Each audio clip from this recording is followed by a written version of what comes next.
Hello, everyone. Welcome to your another session of Practice Fuel. So for today, we're going to talk about stewardship. What do we know of stewardship anyway, right? And to which I say, do your research, read more about it. And to me, to put it very simply, stewardship is really how well you're taking care of what you have, who you are, and what you're committed to. It's like being a good protector, a great steward. Like you really are taking really good care of what you've been entrusted or given or what you choose to take care of. All right, so let's put it really simply. Always, as you know me, I always go for simplicity, efficiency, and speed.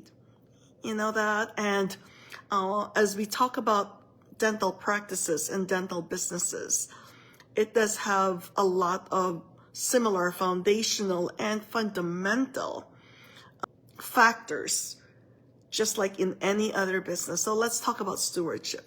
All right, stewardship is a word that you actually has been grounded in scriptures, in age-old philosophies, and it's considered a foundational core of how we live and treat life.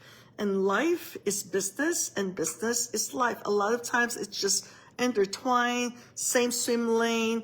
And my own advice to everyone is that don't put too much heaviness in separating them, because a lot of times if you just treat them as maybe one and they're so similar, I can guarantee you'll find life so much more enjoyable. You'll find work so much enjoyable. So the question to you now, as a leader, as a team member, and as an owner of your practice, what kind of steward are you? Stewardship can come in different shapes and forms, right? And different kinds of qualities. So that's one place for you to go inside and inquire of yourself. How well are you taking care of what you own, what you are responsible for? How are you treasuring your team, your business, your patients, your partners, your co-creators, your business, practice partners? There is such a thing as strategic partnership, by the way, even in dentistry. And we don't really think too much about it because a lot of times, what I found out are that dentists who own their practice are usually very focused, and that's the capacity they have. That's the bandwidth they have. And for entrepreneurs or dentists who own their practices, there is a huge call for you to have an entrepreneurial mindset. And that means to say it has to be, and I say has to, because it's really essential to be expansive, to be open, to really make time for it. And a lot of times, human beings, we make the excuses of, I don't have time, it's too much for me and all that. All that is all a created phenomenon. When you see it as in a different context or a different point of view, because perception is reality, perception is everything. So my invitation is to always take on perception and context that is empowering. And what do you mean by that? So let's say you own the practice, you're the dentist, you're doing clinical work, you're taking care of administration, management work, everything that goes in a practice is your responsibility. That's your world. It doesn't matter if you have managers, if you have team leaders, they are there, great, because they're there to support you in your full accountability and responsibility as the owner, as the leader of the leaders and the team members. You get that? The leader of the leaders.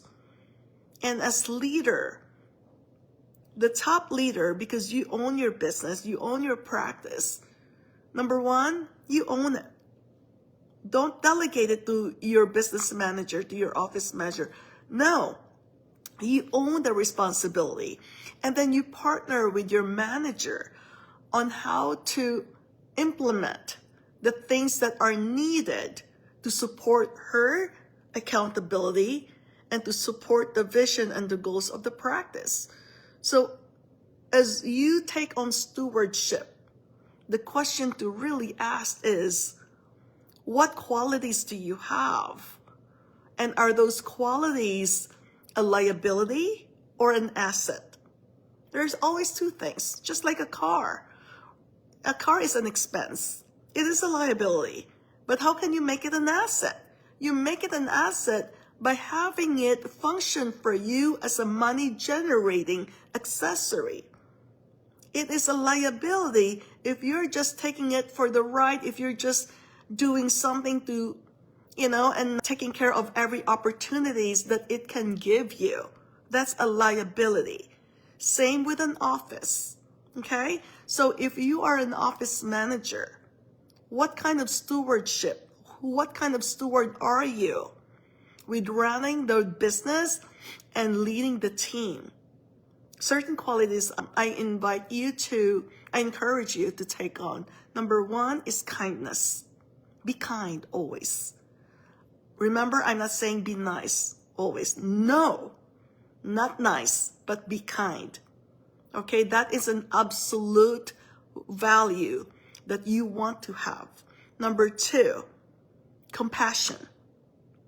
Compassion means to say, having an understanding, the empathy for standing in the world of the other person and knowing what they're going through without getting emotionally drawn to it, that it paralyzes and limits your own benefit as a friend, as a leader, as a family member, all that, right? Now, number three value you want to take on as a steward is really being responsible. And being responsible takes a mindset that is courageous, because being responsible takes energy. And a lot of times it takes you to be so uncomfortable because you are going to have to do what it takes. Whatever it takes kind of attitude is what makes a great leader. Not your reasons, not your complaints, but the space of gratitude and a whatever it takes attitude will take someone far. And when you're faced at the turn point where you are now saying, I'm overwhelmed, this is too much, or I can't do this. No, cannot is not the same as will not.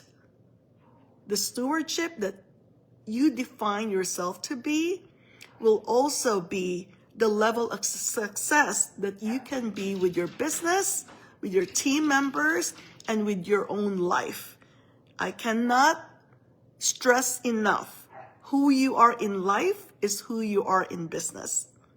There's no hiding behind the fact. You can pretend. At the end of the day, integrity and who you are being is who are you when no one is watching. When you are alone, who are you being? Are you being joyful? Are you being thankful? Are you being grateful? Are you being courageous? Are you being honest with yourself, raw with yourself? All right? So stewardship, the way your stewardship, the practice of it, and who you define yourself as a steward is critical. All right? So your assignment is to go back inwards and really define who you really want to be in life, what makes you really happy, what fulfills you, and spread it to the world. Spread it to your office. Spread it to your team members. Spread it to your family, your wife, your husband, your children. Spread it around. Make sure that that muscle is being used and used up. And you keep on regenerating the energy that keeps that muscle going, that is making you a great steward. When you do that, you're actually blessing yourself and your business. All right, so take that on. I challenge you in a very good way. Define yourself, be clear who you are And what kind of stewardship do you want to be and have?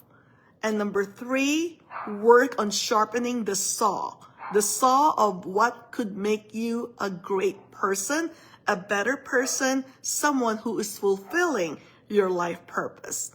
All right, so that is where we're at. And maybe the last thing I want to put in is your own perception and relationship with money. All right, are you being a good steward of your blessings and your wealth and your treasures at home?